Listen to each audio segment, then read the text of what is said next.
is here. We are having a classification of liver lesions. We are having the liver cysts, then the benign solid liver lesions. Specifically here, we have three that we are going to put more emphasis. That is the hemangioma, the focal nodular hyperplasia, then the adenoma, hepatic adenoma. Then under hepatocellular carcinoma will have the definition, risk factors, pathophysiology, clinical presentation, investigation, management, and we'll end up with the references where we got our information. Yeah, so we are going to be adding in a lot of things that might not be found in the slides, in the explanations. So it is very important to pay some attention as we are presenting, because we could not put everything in the slide. Yeah, to begin with the classification, the benign means non-malignant. So we have the cystic neoplasms. Those are the ones that I'm going to take you through personally. Then these others, my colleague will take you through about the abscess. Yeah, it is among the benign conditions, but it was already talked about in the infections of the liver, so we may not really give them more attention, but they're also very important. Then among the malignant ones, we have the hepatocellular carcinoma, cholangiocarcinoma, and other primary malignant neoplasms, including the hepatoblastomas. But our focus is going to be mainly about the hepatocellular carcinoma in view of the course outline that was given unto us. So straight away in the classification, when you look at liver lesions, one, they can be solid or they can be cystic. In the cystic bit of it, we can have, we can classify them according to the etiologies. It can be parasitic, that is as in hydatid cyst, mainly seen in echinococcal species.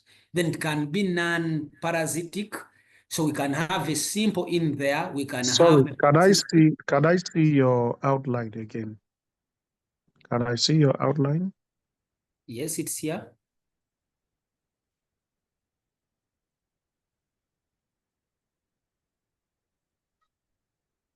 Your outline just says classification of liver lesions. Liver says benign solid.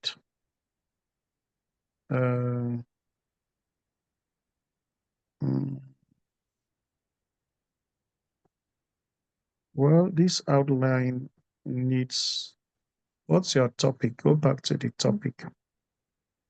Our topic is benign liver tumors and hepatocellular carcinoma. Benign liver tumors and hepatocellular. Okay. Next slide, the outline.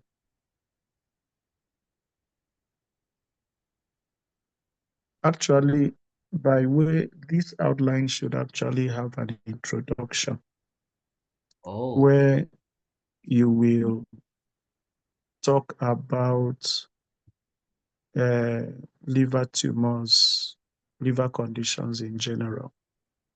When you are writing something like this, the introduction actually is supposed to assume that you don't even know whether you have anything to do with the liver, as you have any understanding of the liver or not. It is assumed that you can say something like the liver is the largest solid organ in the body, located in so-so place, develops from this, has the major blood supply is this. Do you understand? I get it, Professor. And then its main function is in metabolism, okay? Yes, Then it can be affected by various disease conditions, some of which could be benign, others malignant, okay? Yes, Professor. Now, that's part of introduction now. And you say this disease condition, there are different modalities, investigative modalities, you know, that can be used in the diagnosis of these conditions, okay? The treatment depends on the cause of it. And generally, the prognosis is either good or poor, you understand, depending on the disease condition. That is introduction. Your introduction is supposed to give you a bird's eye view of the different things that you are going to talk about. Then you can now bring in, after your introduction, you can now say classification of this your liver uh, conditions. Then you have benign, and then you have your malignant conditions, okay? Yes, And then bro. you can now list what you have here. Okay. Amongst benign, then you now take benign conditions and list them. Then Oh, malignant conditions, and then you go ahead. After okay. which you can, when you are now discussing each of the pathologies, you can now, for each, you should also have a brief outline like you have for hepatocellular carcinoma. Or what you do is that Mm, you are going to, when you have classified them benign, malignant, you will now further put this outline that you have under hepatocellular carcinoma as what you are going to use to discuss the various pathologies. You understand? I get it. That you are going to look at. So this outline, you need to just rephrase it a little. And at the end, Mm, you will need to put the a sort of summary, you understand, at the mm. end. So you can continue from the slide where you were. Okay, thank you so much, Professor.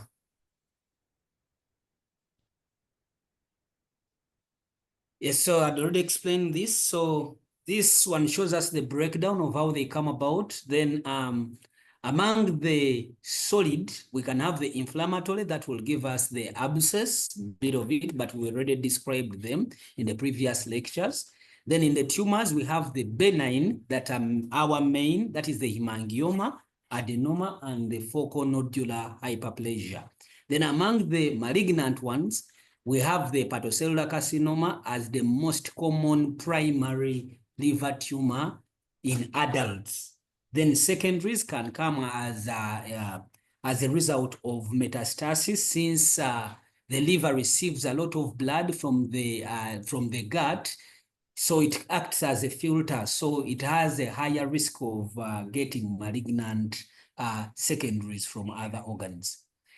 Now, this opens us up to our benign conditions of the liver. So number one, we need to know that the liver has a very big function, which can either be primarily or secondary with vascular, metabolic, and infectious plus malignant process. This is explained in the way it has a vast blood supply from the portal circulation, that is the hepatic portal vein, which gives us blood from the superior mesenteric, the splenic, and the inferior mesenteric.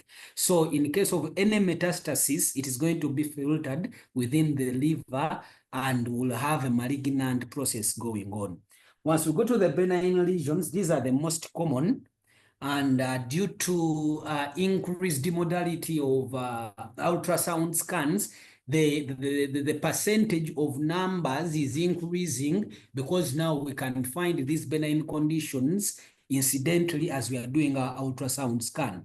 And it is seen that around 20% of the general population is being affected by the benign conditions. Now, the most common benign condition, they are the cysts, followed by the hemangioma, that is in the solid ones, followed by the focal nodular hyperplasia. Then we can have the hepatic adenoma coming into play. And most of the clinical features are seen on imaging incidentally, as we are doing maybe our routine ultrasound scans, or as we are looking for other pathologies. Then we can find some lesions on the liver, and they can focus into the diagnosis for further investigations. Now, we are going into... Sorry, what did you say about the what did you say as most of the clinical features? are seen on imaging. What do you mean by that? Okay, so normally the clinical presentation of this benign condition is asymptomatic. So there are no symptoms that you can see. But in case of any screening, ultrasound scan screening, incidentally, you can see lesion on the liver, and that can give you an hint that there is something taking place, and then you can go on to investigate, and you come up with a diagnosis of a benign condition happening. So you cannot then say the clinical features are seen on imaging. Do you understand? Prof. All you Yes, need to say is that most of them are asymptomatic and are just incidental findings on imaging. Do you understand? I understand. It's okay. Okay. Now we want to dive in. However, Yes. in some, XYZ are the symptoms they may present with. It's not all that are asymptomatic. Okay?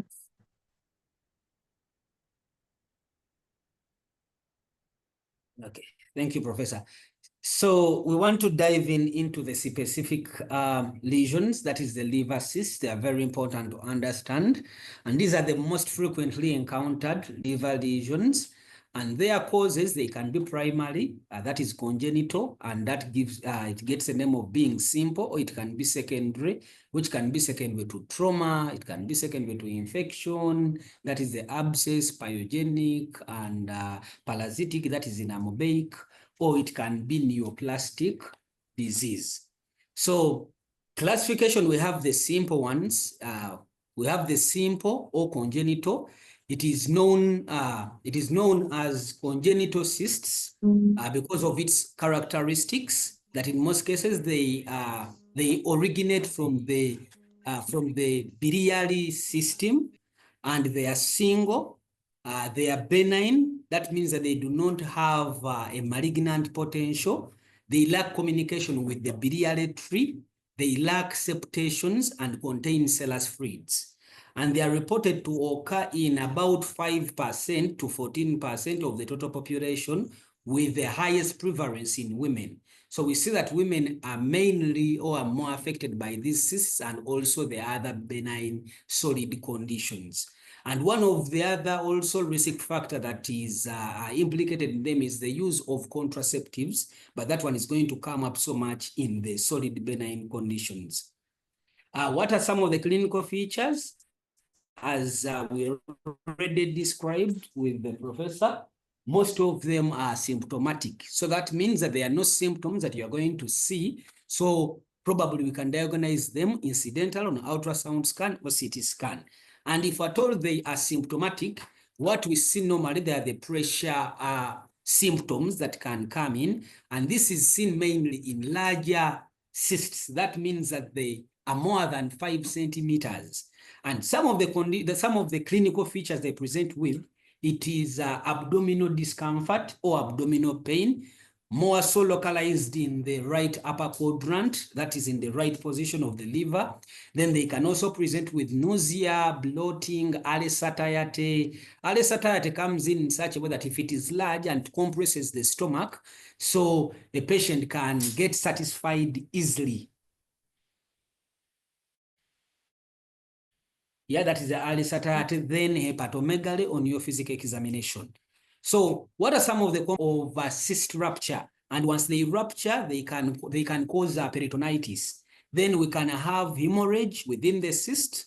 Then we can have infection, and then compression of the biliary tree or the biliary duct. So when we have compression of biliary duct, these patients can present to you with jaundice. But in the simple cyst, it is not one of the early signs that we can see. But if at all there is compression of the biliary duct, then jaundice can come into play. Now, when we go to the investigation, among the investigations, the first line, it is more of imaging, and the first line is ultrasound scan. And what do we see? You're going to see a lesion that is fluid-filled with a very thin wall. There are no internal septations, We can have, there are no internal septations, there are no calcifications, and there are no solid components seen. And there is a positive, strong posterior wall enhancement or acoustic enhancement that is seen in filled cavities. Then on CT scan or MRI, this is important for larger or atypical cysts. And again, we are going to see, now we are going to just see more details of what we have seen on the ultrasound scan. Yes, it will be well defined. Water-dense lesions on CT scan, yes, we are not going to see septation since it is their simple cysts that we are seeing in here. Now in the treatment, since they are symptomatic, there are no treatment that we can give in asymptomatic ones. And if it is asymptomatic and small, no treatment, what you're going to do, you're going to just monitor regularly, or you're going to do what they call watchful waiting. And in case they become symptomatic, that is large ones, more than 5 centimeters, there are options that we can use. One, we can do what they call the percutaneous aspiration with the sclerotherapy, whereby sclerotherapy, we are going to put in an agent that is going to cause scarring of that particular cavity. One of the, yeah, that one we can use it. Number two, in the surgical modality, we can do laparoscopic fenestration. Laparoscopic fenestration, you can see it up here. You can open up this liver, the liver cyst wall, so that you can open it up. When you open it up, that means that you are going to drain out the fluid that is inside there. Another option, we can do surgical resection or hepatic resection. So now this also depends on the size. If it is large and it is causing compression symptoms, then we can resect that particular cyst exactly. In this resection, you can have what I call the pericystectomy with drain. For example, this one you are seeing, this is a drain that is inside and the cyst was here. So we did a pericystectomy, or they did a pericystectomy here, and they inserted a drain so that it can drain all the fluid that is coming in. Yeah, now we can go to the other cyst that we can have. The other cyst is a cystic adenoma. Now, cystic adenoma is not so much different from the simple cyst, because it also remains a cyst. But this one, the difference will come in that this one, it is going to be large. It is a large cystic liver mass, approximately 10 to 20 centimeters. Remember the other side, we saw that they are very small, or they are small. If it is large, okay, more than 5 centimeters, but these ones, they are large. It has a globular external surface with multiple protruding cysts and locus of various sizes. They are also benign, and primarily they arise from the biliary epithelium. Now, malignant potential if they are untreated, and they can progress from being a cystoadenoma to a cystoadenocarcinoma. So meaning when you find this, you cannot do your watchful waiting, you are going to manage it, definitely. And normally we see it in middle-aged women, that is above 50 years or 50 years and above. So there are some pathological characteristics that we can see. One, they are multiloculated. That means that there are many locus inside there. It is not one. They have a thick fibrous wall with internal septations. They contain mucinous fluids. The other simple one contains the serous. This one contains mucinous fluids and is aligned by the biliary epithelium with dysplastic changes. So that's why we said in our introduction here in the characteristics that it has a higher malignant potential. When you look at our imaging, it is this one that we are seeing here. It is large compared to the other small ones. What are the clinical features? Clinical features are almost uniform. They are symptomatic if they are small, and they are also found incidental on imaging. If they become symptomatic, that means that they are large, and we shall have pain at the right upper quadrant. we will have abdominal fullness because of the hepatomegaly. Since it is large, you can have your early satiety as usual. Then jaundice, and I explained that is because of the compression of the biliary duct. Complications, apart from what we saw up there, complications here, we can have malignant transformation into cystoadenocarcinoma. We can have infections. If it gets infected, then a patient can present to you with the abdominal pain, abdominal discomfort, early satiety, fevers, and then it can complicate into abscess formation. Then we can also have rupture. When you have rupture, you're going to have acute abdomen setting in, peritonitis, compilation, then you have the jaundice coming into play. Investigation, not different from what we have seen. On ultrasound scan, you're going to see multiloculated cystic lesions with septations. Now here, the catch is the septation and the multilocules that we are going to see inside there. On your CT scan, you're going to see a thick irregular walls with internal septations and nodules. No solid enhancement is seen, so this is the difference.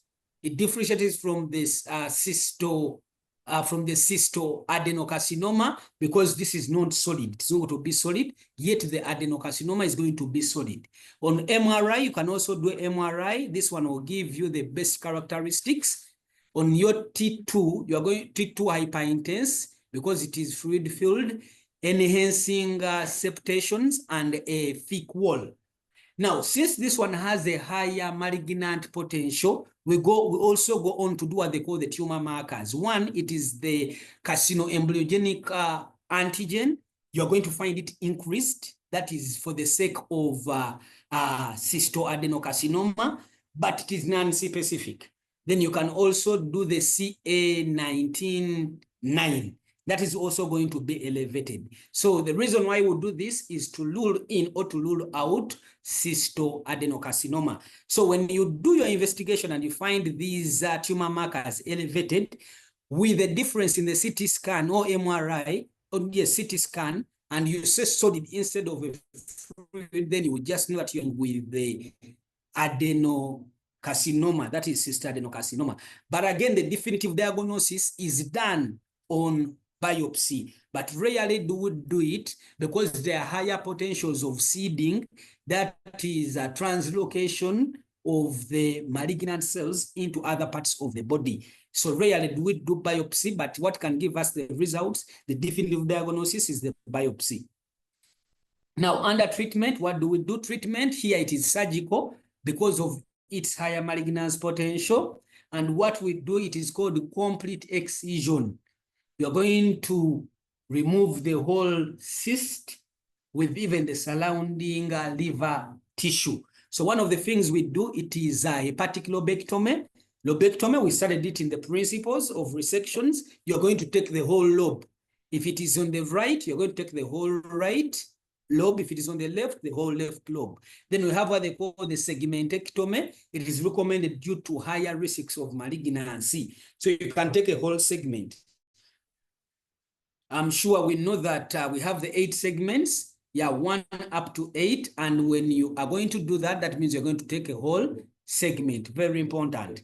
Then we can have the laparoscopic approach. It is possible for smaller cystoadenomas. So these are some of the pictures that are showing us what some of the things that we do.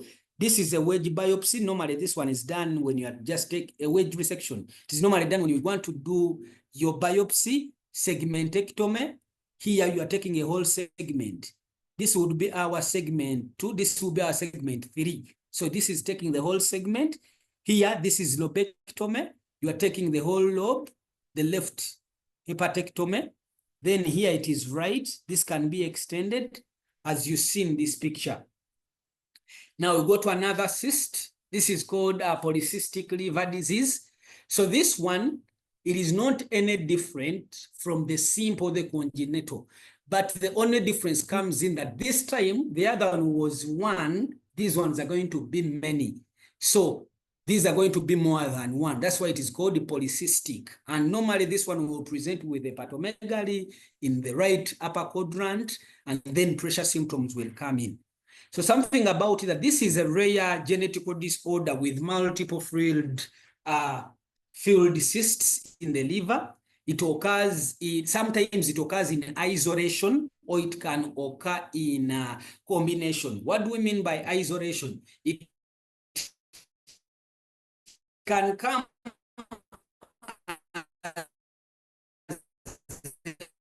only disease, isolated polycystic liver disease, but sometimes polycystic kidney disease. So those are the two types that we can have in this. The presentation is more or less the same as what we saw in the simple. And these are the types as I've explained. What we need to know is this is autoimmune dominant. So that means that there is a mutation at certain particular genes. That's why you can have this particular condition. If it is an association with the polycystic kidney disease, yes, still we can have a mutation at certain particular genes. So when it is in combination with the kidneys, both the kidneys and the liver are involved, so a patient can present to you with renal failure, which is very common. Hello? It is more severe. Yes, hello? Prof. Hello? Yes. Hello? This particular point where you are, I need you guys to notice its mode of inheritance, autosomal dominant, and then the things that it could be associated with, okay? Yes. With polycystic disease, because often in the MCQ, we could just put that it is autosomal recessive, and then you go and pick that as the correct option, and you fail it. So you need to take your time and look at the MCQ very well because of the conditions. Okay, so just note it. I just want to draw your attention to it. Okay, thank you so much, Prof. Carry on. Okay, so it is autosomal dominant, not recessive. That is point noted. Yeah, so lastly, it is more severe in women and it is due to estrogen-driven cyst growth. So that is why it is more common in females.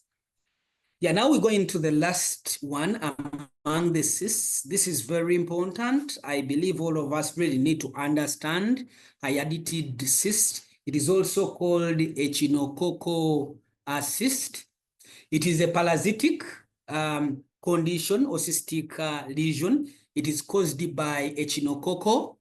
Yeah, echinococcal. There are many variants or there are many species that are there, but the main one, the most common, it is the granulosus, followed by the multicularis. And this multicularis, it is more implicated in malignant hydatidosis. So very important.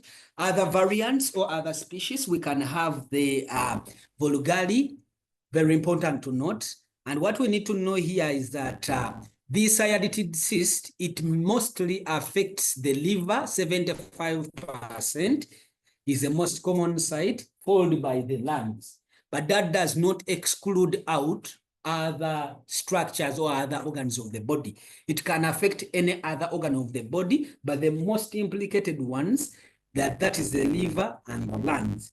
And its mode of transmission, it is orophical. So meaning someone ingests in the eggs of contaminated food and water in close contact with the dogs. And what we need to know about the dogs, that normally the definitive host for this echinococcal granulosus, it is the dogs, followed by the intermediate host, which is the sheep, and then man, us, we come in as accidental hosts. Yeah, so we are just accidental. Normally, we are not supposed to be in the life cycle of this, but once we ingest it, we end up having a disease also. So this is a picture that shows you how these echinococcal granulosus larvas are. These are called daughter larvas. Yeah, they are inside here. It was picked from the liver to show you how it looks like. When you look at it, it looks like it is having layers. Yes, the inner one, the middle, the outer ones. Very important to note. Now we go into the life cycle and the transmission. As I told you, the definitive host is the dog and other canine animals. For example, the wild dogs and others. Intermediate host is the sheep and others that follow into that, the herbivores, that is the cows, and humans become the accidental hosts.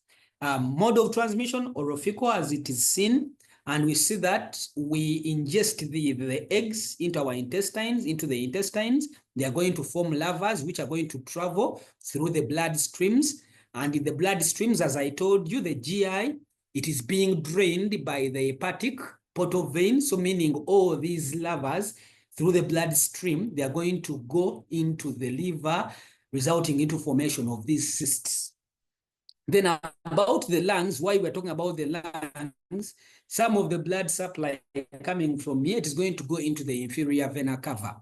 When it goes into the inferior vena cava, they're going to go straight into your right atrium, into the ventricle, pulmonary artery, then it goes into the lungs. So that's how it accesses these particular two organs. Once it exits the liver, it is going to go to the lungs.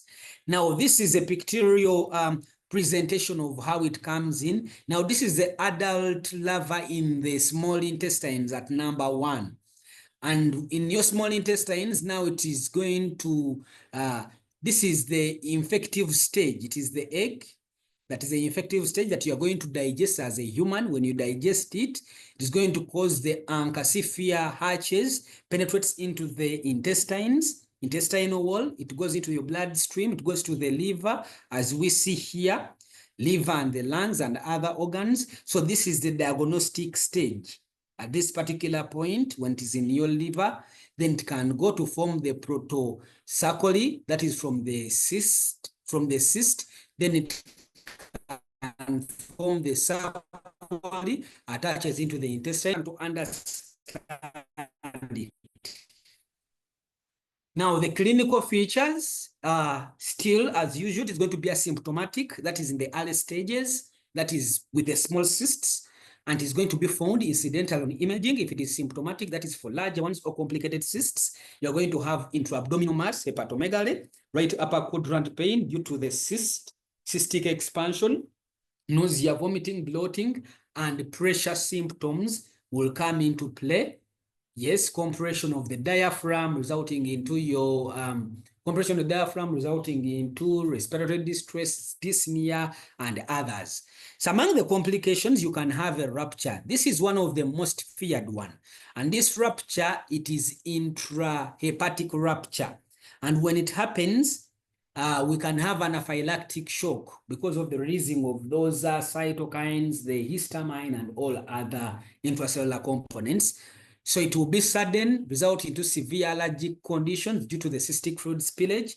You can have secondary infection resulting into abscess formation. You can have biliary compression giving you jaundice and cholecystitis.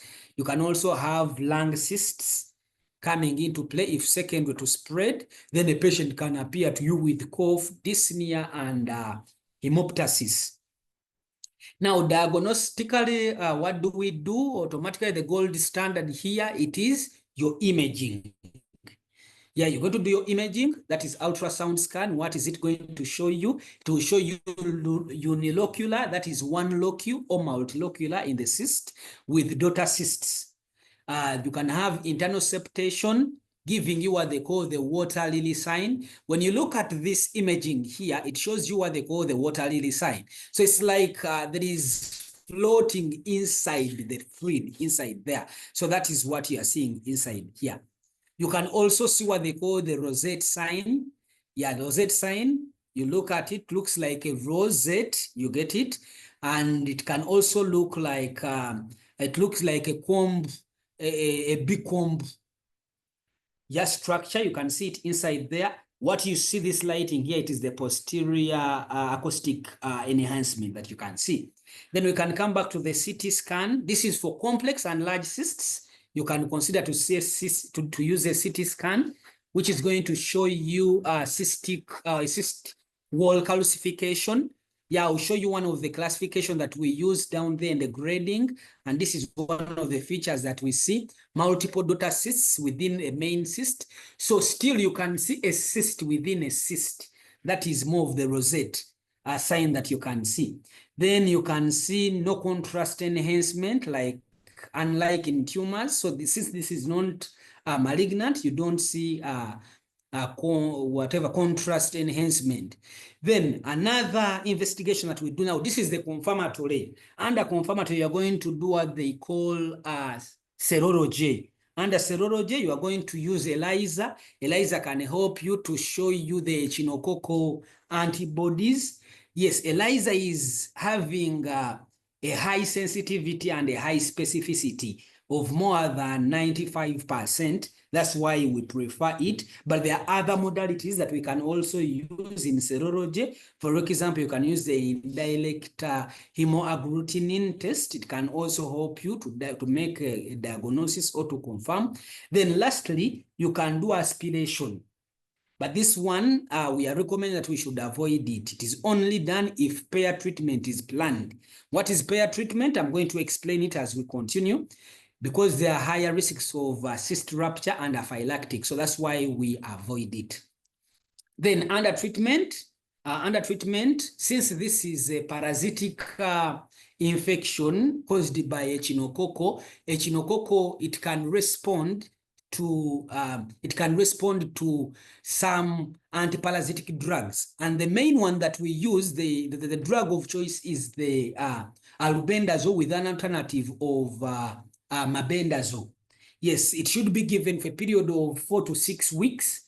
And the importance of this, before we even do surgery, in most cases we give these anti-parasitic drugs. It has an importance that it causes regression of the cysts. It also causes shrinkage of the cyst, since it is silicocidal. It can kill those larva stages of the echinococcal.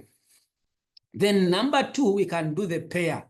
Now pair, it is a percutaneous aspiration, injection, and reaspiration. So pair was discovered in 1986 by the Tunisian team that was working on patients who had these cysts, and they come up with a series of 4 things that are done. One, it can be puncture, that when you get a cyst like this, through ultrasound scan guided percutaneously, you can puncture the cyst. That is one. When you puncture it, what do? You go on to aspirate it. You aspirate the contents that are inside there.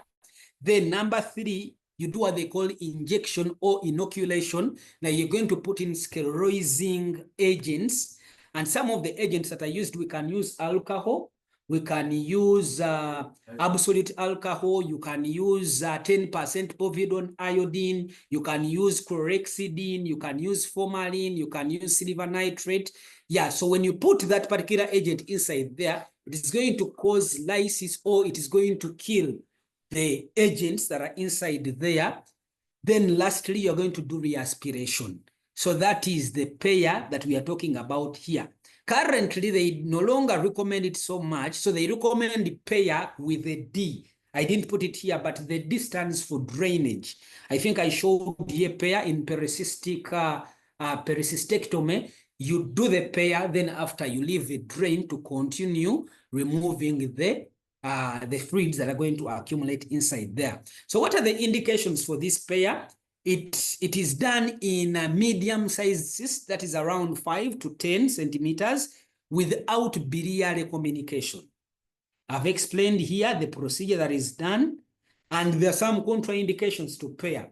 In case it is large and it is infected, cyst near the major vessels, you don't go on to do your pair.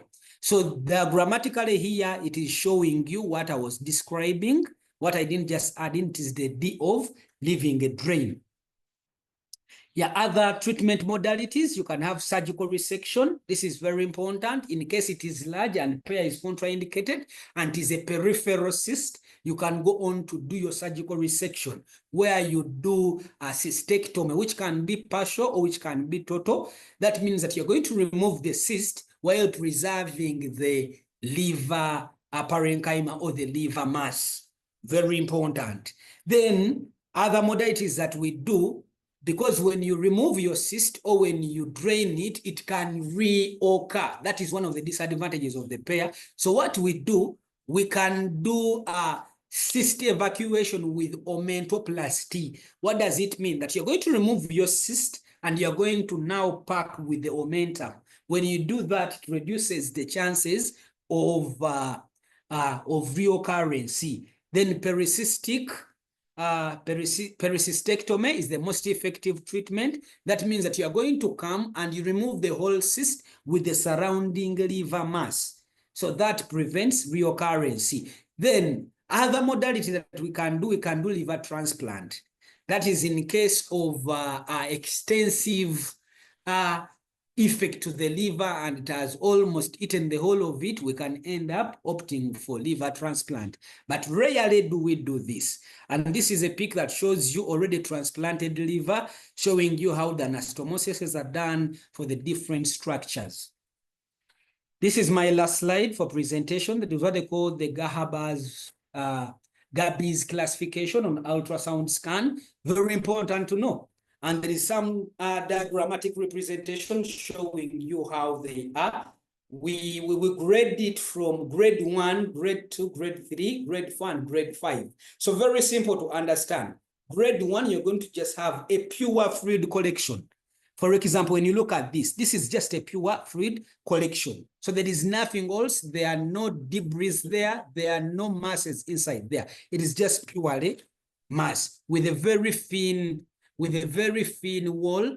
And in most cases, we see this grade 1 in your simple liver cysts or congenital liver cysts.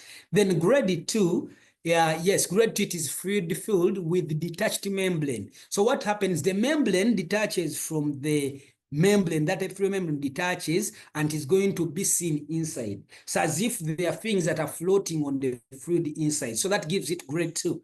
Grade 3, you are having your filled collection with multiple septum. So there are many septum. For example, this one brings it out very well. This one, when you look at it, there are septa that are inside there. Yes, it looks like a honeycomb. Yes, honeycomb appearance is seen at grade 3. Then grade 4, you're going to see a hyperechoic with a high interacoustic. So meaning you're going to see a complex mass inside there that is not understandable. That is the grade 4 that you're seeing here. And lastly, grade 5, you are going to have calcified cyst. So you're going to have a cyst that is calcified. So mainly, lastly, grade 1 and grade 2, they are active. Grade 3 to grade 5, they are inactive. Yeah, so there is this that you didn't understand. This is called cyst echinococcal grading. So here we are grading the cyst echinococcal grading. This is the WHO classification up here. This is the Gahaba's classification down here. That was the end of my presentation. My colleague is going to start from there to take you through the benign liver lesions. Thank you very much. Protocol observed. Allow me now to take over from my colleague. I'm just going to take you through the solid liver lesions. Basically, we have the 3 most common. The common one, the hemangioma. Out of these 3, the solid one, the hemangioma is the most common one. Most common solid benign masses that occur in the liver, they actually consist of large endothelium-lined vesicular space and present as congenital vascular lesion.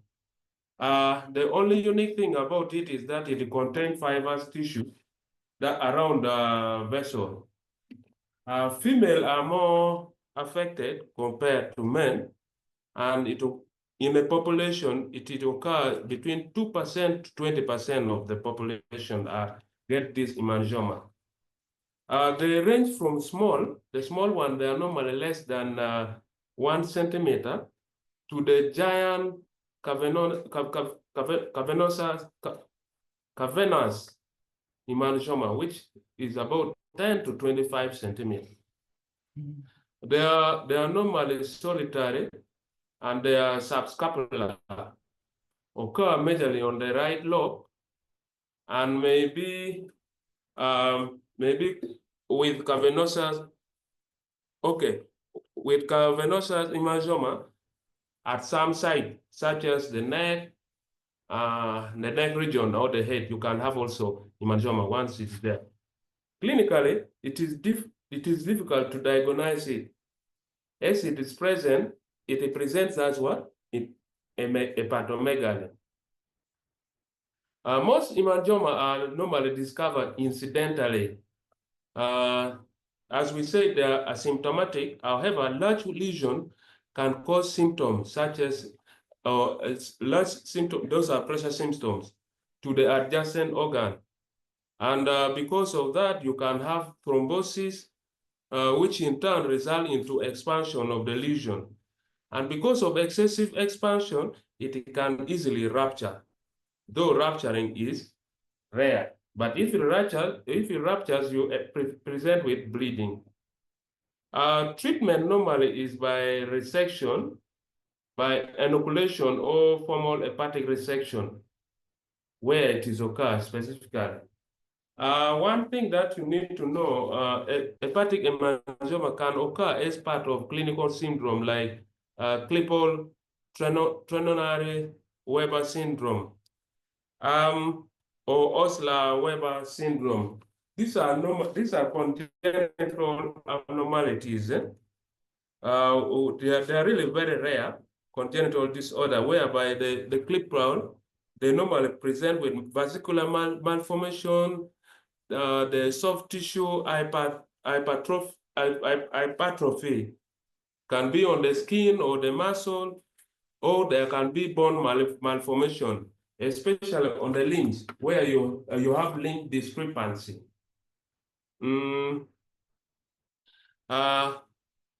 Hemangioma can be the typical one or the atypical one.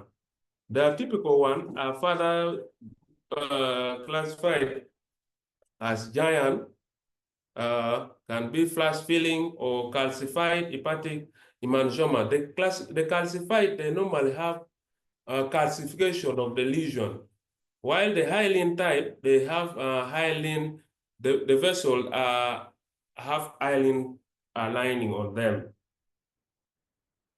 The giant hepatic hemangioma may present with abdominal fullness, as from the name giant. So that means that they are big. So you have abdominal fullness. It can rupture, so prevent with hemorrhage or thrombosis.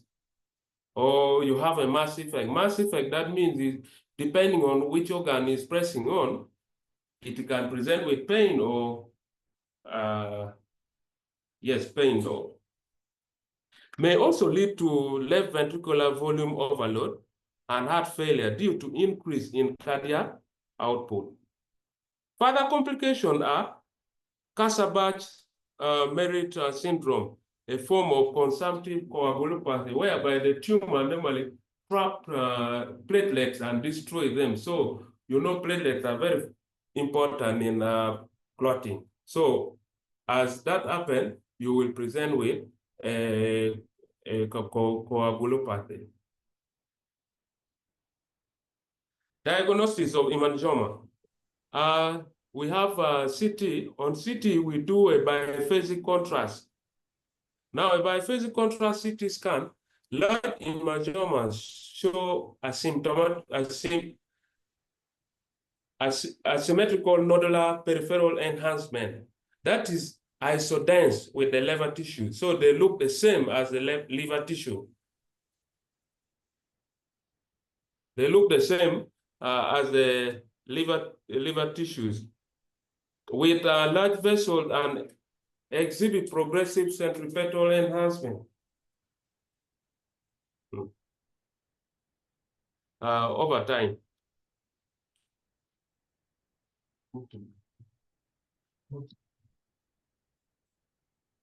With you can use gadolinium enhancement.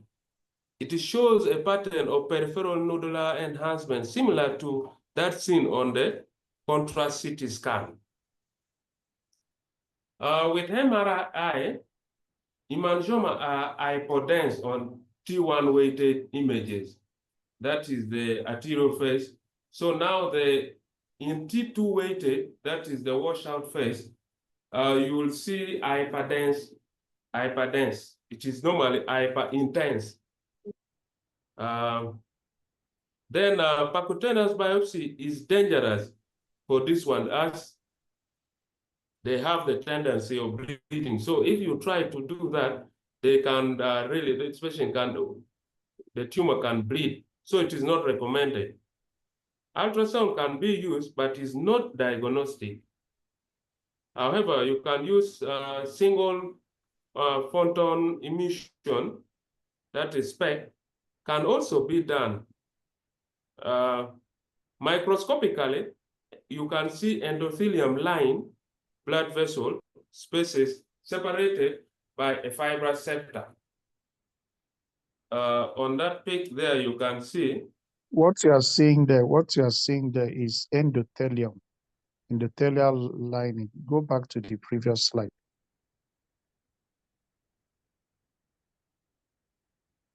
yes, Microscopically, you've seen the endothelium lined.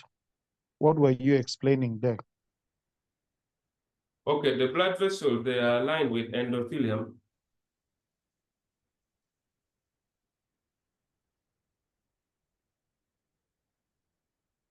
Okay. Now you should note that these hemangiomas actually can bleed a lot. You understand? And if they are small, you just let them be if they are asymptomatic. Go on. So this one, it is just the image, what we have been talking on, T1 weighted image. You see the first one, we said there will be sorry.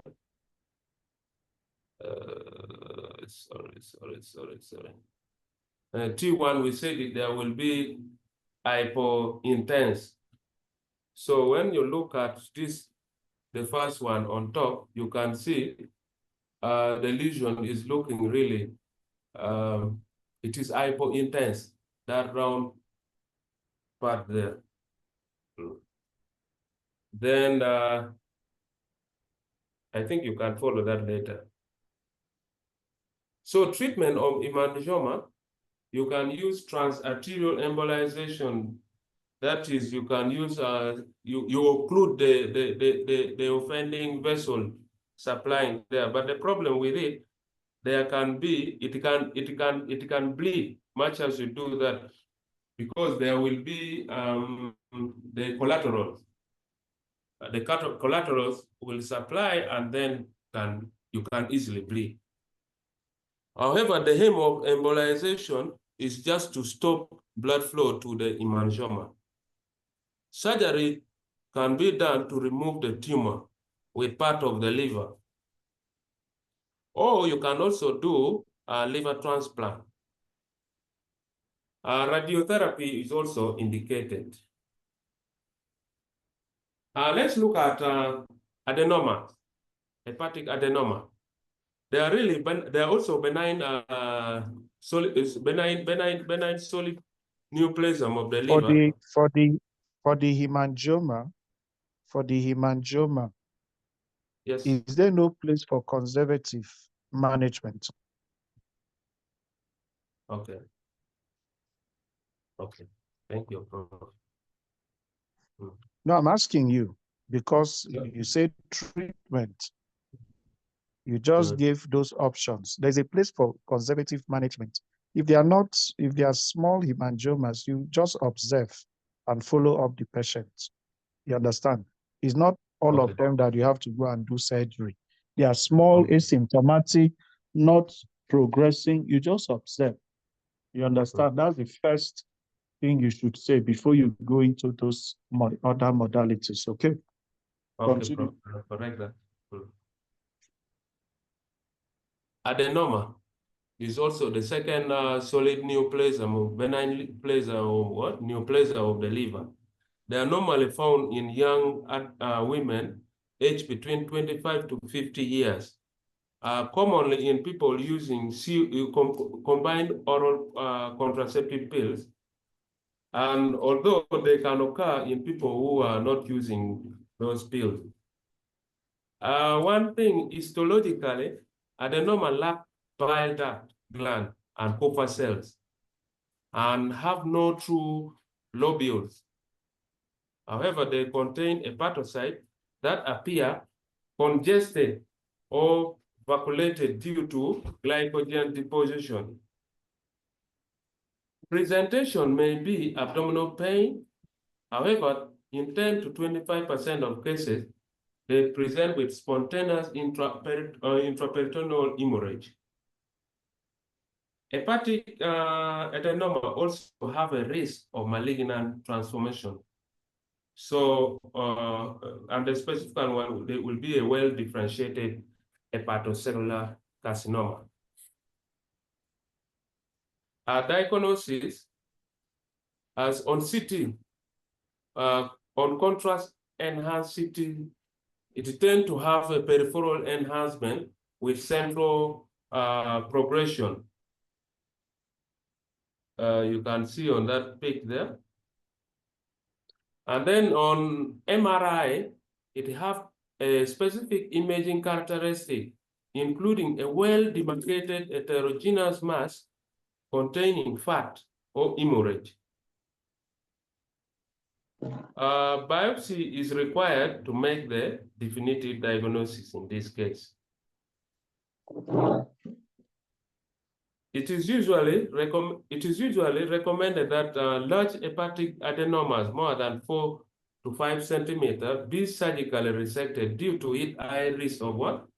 Rupture, and then you know it can also transform into a malignant. We have the third one as focal nodular hyperplasia. It is a solid benign lesion of the liver believed to be a hyperplastic response to an abnormal artery. Similar to adenoma, common in premenopausal women, although the link to COC use is not clear. For it, diagnosis on MRI or CT scan, you show strong hypervascularity in the arterial face with central non-enhancing scar. The enhancement fades over time and lesion become iso-intense to the liver parenchyma in the portal and delayed phase. So that means the hyper-intense will disappear in the portal phase. So it will actually look at the hepatic tissue, the normal one. So focal nodular hyperplasia lesions usually do not rupture spontaneously and have no risk of malignant transformation. That's what makes it different from adenoma. Treatment, usually, once it is diagnosed, actually you can just do observation and no treatment or follow-up is required. However, this is part of the treatment. You do reassurance to the patient, irrespective of the size of the tumor identified. Other option, you can do resection, or you can stop the contraceptive use. It has been known that when you stop the contraceptive use, this lesion regresses.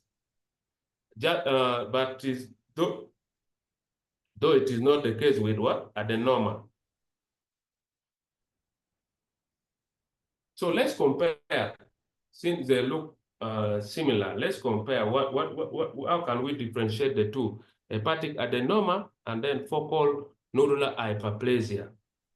So with hepatic adenoma, normally occur in young women we say it is between what? 20, yeah, it occurs between young women. Nodular hyperplasia normally occur in middle-aged women.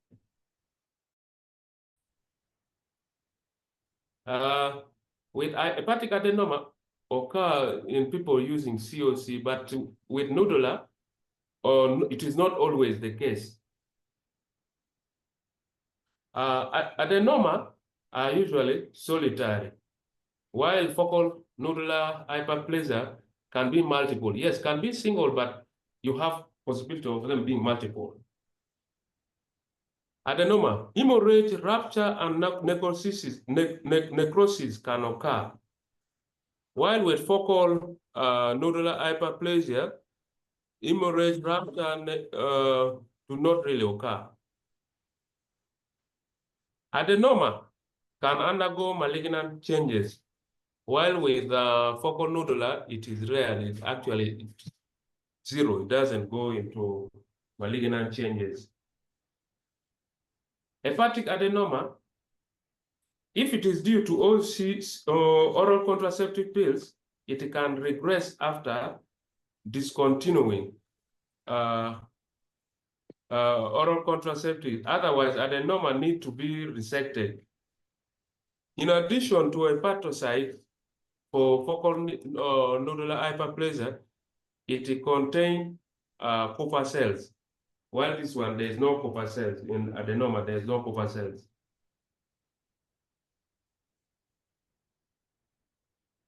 Bile duct hematoma. It is a bile duct hematomas are typically small liver lesion, 2 to 4 millimeter in size, visualized on the surface of the liver at laparotomy. You normally see it when you are performing laparotomy, and they look firm, smooth, whitish, yellow in appearance, and they can be difficult to differentiate from small metastatic lesion from other sources. Excisional biopsy is required to establish their diagnosis. Thank you very much. Allow my colleague to take over from hepatocellular carcinoma. Thank you. Yes, thank you so much, Dr. Tone, for the presentation. If you have any question, you can preserve it. We'll address them at the end. Yeah, allow my colleague to also now continue with the hepatocellular carcinoma.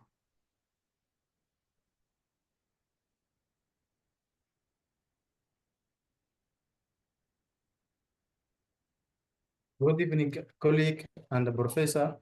I'm going to present the hepatocellular carcinoma. And hepatocellular carcinoma is primary malignant tumor of the liver with hepatocellular differentiation. And some articles, they say hepatocellular carcinoma is the 6th most common malignancy and the 4th leading cause for cancer-related death in worldwide. And incidence of the hepatocellular carcinoma estimated 750,000 new cases diagnosed annually, and it is highly fatality, and it is the 3rd most common cause of cancer death in worldwide. And about 6% of pregnancy in Africa is attributed of hepatitis B virus. And in Uganda, 80% of the hepatocellular carcinoma patients have hepatitis B virus, and 20% have HIV and hepatitis B virus co-infection. And HCC is the 4th commonest cause cancer among the Uganda males, and the 6th is the commonest female. And male to female ratio is 4:1. The mostly affected for male in HCC. Usually unicentral, but occasionally multicentral. Causative factor mostly affected hepatocellular infection. B and C, it is mostly affected in HCC. Also, the environmental exposure, alcohol use, smokers, genetic metabolism disease, cirrhotic, and oral conservative pills use, and hemochromatosis. Almost all of them are causative factors for HCC. In Asia, the risk factors is high as 35 up to 117 per 100,000 person per year. And in United States, the risk is only 7% per 100,000 per year. And hepatitis B has a higher prevalence in Asia and Africa, whereas the hepatitis C is more prevalence in Japan, Europe, and United States.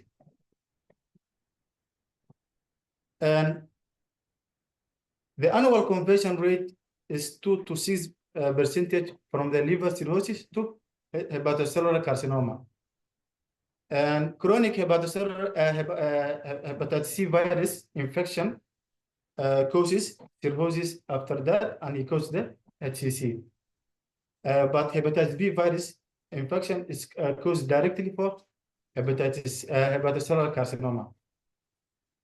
Hepatocellular carcinoma typically hypervascular with blood supply, predominantly from hepatic artery. And this image is hepatocellular carcinoma mostly affected in the right lobe because of the large size of the liver. Okay, this table is summarized for the risk factors of the hepatocellular carcinoma. The infection is the most common, especially hepatitis B and C, toxins and drugs, alcohol, alcoholic cirrhotic, aflatoxin, anabolic steroids, also genetics like the hemochromatosis and alpha antitrypsin deficiency, also immunologically autoimmune chronic active hepatitis and primary biliary cirrhosis. Others like the obesity, non-alcohol, steatohepatitis, and cirrhosis. This chart is summarized for. It's raining heavily. I can hardly hear you. Yes, Professor. Hello. I said it is raining heavily. I can hardly hear you, but continue. Okay, Professor, let's increase our volume. Okay. I don't know if your volume, my volume is at the highest. I can hardly hear because of the rain. But carry on. Okay, thank you. And this chart is summarized for the hepatocellular carcinoma. And mostly chronic liver disease is caused by viral hepatitis and B, and other things for also it causes the non-cirrhotic pathway, and they cause for HCC. This summarize it for that's what I mentioned. Okay, pathophysiology of the HCC and is a critical considering diagnosis and treatment for the relative unique malignancy. There are three most important clinical aspects of the pathophysiology of the hepatocellular carcinoma. Mostly it's in relation to the cirrhosis and chronic inflammatory like the hepatitis B and hepatitis C virus. Also the arterial angiogenesis, when the patient develop for the HCC and he has make the new angiogenesis. Also the portal vein invasion, the three most common for developing the patient of the hepatocellular carcinoma. And clinical presentation of the HCC, it is variant, but incidental finding during the ultrasonography, right upper quadrant pain, and also has the abdominal mass, weight loss, anorexia, onset of the ascites. And while the screening of the patient, the risk of the HCC with or without evidence for cirrhosis. And physical examination, the most dominant by the signs of cirrhosis, such as like jaundice. Jaundice is not common, but the patient, when he developed the tumor, it's appear. And ascites, cachexia, splenomegaly, hepatomegaly, spider angioma, and pulmonary erythema. Conversely, the physical exam may be normal in patients with hepatitis B or non-alcoholic hepatitis who can experience HCC prior to develop of cirrhosis. An investigation of the hepatocellular carcinoma, we do the complete blood count, and we check the HB. Usually, the patient develop the HCC. He has the anemia. Also, we check the liver function test mostly. We check we see the high bilirubin, and also we get the low albumin because of the albumin is the production of the liver, and the liver he got the failure, and also we got the high globulin level, and also we check the alpha-fetoglobin is the fetal antigen which disappear after the birth, and it is not measurable in normal person. And the value above the 20 nanogram mil are suggestive for hepatoma. And also this is the alpha-fetoprotein. It is mentioned to liver size and the size of the tumor, and also the invention. Also, we have seen that this alpha-fetoprotein, other diseases like the CA carcinoma, or the patient when he has the CA pancreatitis. And just X-ray and the CT, just pulmonary, and the CT will check the pulmonary metastasis.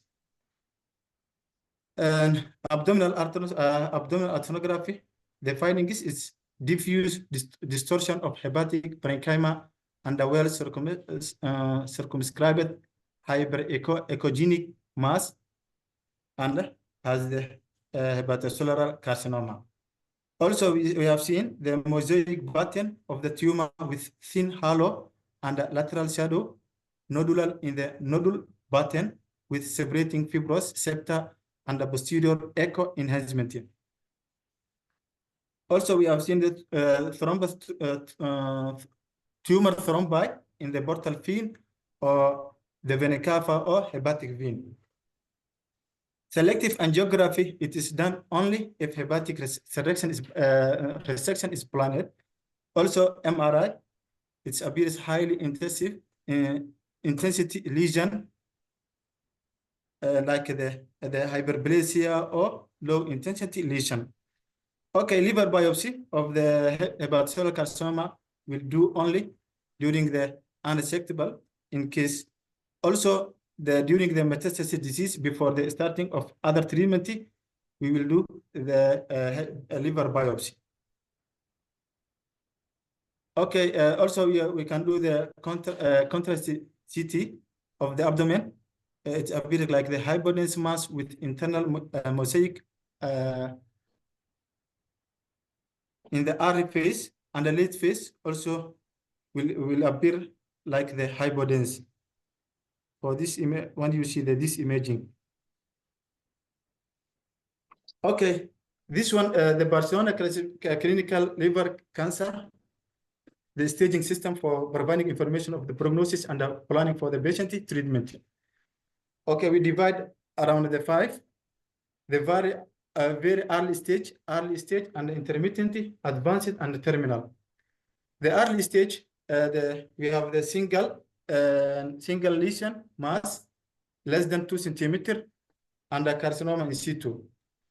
Okay, the portal pressure or bilirubin is normal or sometimes high. Then when is the normal, the patient will go resection. But when it is high, it will go to the possible contraindication for the transplant. Contraindication for transplant. We do the orthopedic liver transplant. Okay, early stage, and when we have the 1 lesion or more than 3 nodules, and it's possible contraindication or transplant. If it is no, we do the orthopedic liver transplant. That One is not orthopedic. Orthotopic liver transplant. Yeah. Yeah. Okay. When it is yes, we do the percutaneous ethanol, and also we can do the radioactive frequency. The intermediate stage, it is we have the no portal vein thrombosis or multinodular. We go directly for embolization. And when we have the advanced stage of portal vein invasion and metastasis, we do the sorafenib. The terminal stage, Sorafenib. Yeah, sorafenib. Sorafenib. Yeah. The terminal stage, we do the symptomatic therapy. This was the staging of the management of the HCC. This one, the treatment of the HCC is we summarize it, and they need a multidisciplinary team in HCC care, like hepatology, oncology, palliative care, pathologist, and hepatobiliary surgeon, radio-oncologist, interventional radiology, also radiology. We need all this team for the hepatocellular carcinoma. Okay, the treatment option of the HCC, we can do the surgical, also the an ablation, transarterial, under radiotherapy, and systemic. Okay, in surgically, we can do the surgical or orthotopic liver transplant. Already I mentioned for the Barcelona classification, all these things. Okay. Also this one, it is treatment, another one. The surgery, we can do the resection, open or laparoscopic. Also, we can do liver transplant, cadaveric or liver-related disease. Okay, also we can do transarterial through the hepatic artery, transarterial embolism, and transarterial chemoembolization. The third one, the transarterial radioimmobilization. And the percutaneous, we can do the chemical ablation, ethanol injection, acetic acid. Also, we can do thermal radiofrequency ablation, microwave ablation, or laser ablation. Non-thermal, it is high-intensive ultrasound. We can use high-intensive ultrasound. The systemically, we can use the systemic chemotherapy or radiotherapy. This one also, it is the same for the one for already I mentioned, when the patient has the fit for the resection or the patient has going to the transplant. And this is my last. Thank you. Okay. That's Adams, eh? Yeah, bro. Yes. Okay. Well, the presentations, I must say, you guys have tried, okay? In between two lines of what you have presented. In the hepatobiliary questions, you do very poorly. Most of the candidates do poorly. And you should try and make sure that some of the corrections we've made today, the network was really troubling me. And then this rain. So you should try and make sure that you read in between the lines. And then every question you have to answer, please have an outline. You understand? Because the outline usually carries a score on its own before you start, answering your questions. But the presentations were really reasonable today. I wish you guys all the best, okay? Let me have those presentations, those that I had told do the corrections and send, including this one, do the corrections and send. Each group that present, please make sure that you just send me a clean copy of it after we have finished like this, okay? Yes, All Professor. right. Okay, all right. Our next this thing will be on Friday, same time, eh? Okay. Thank you.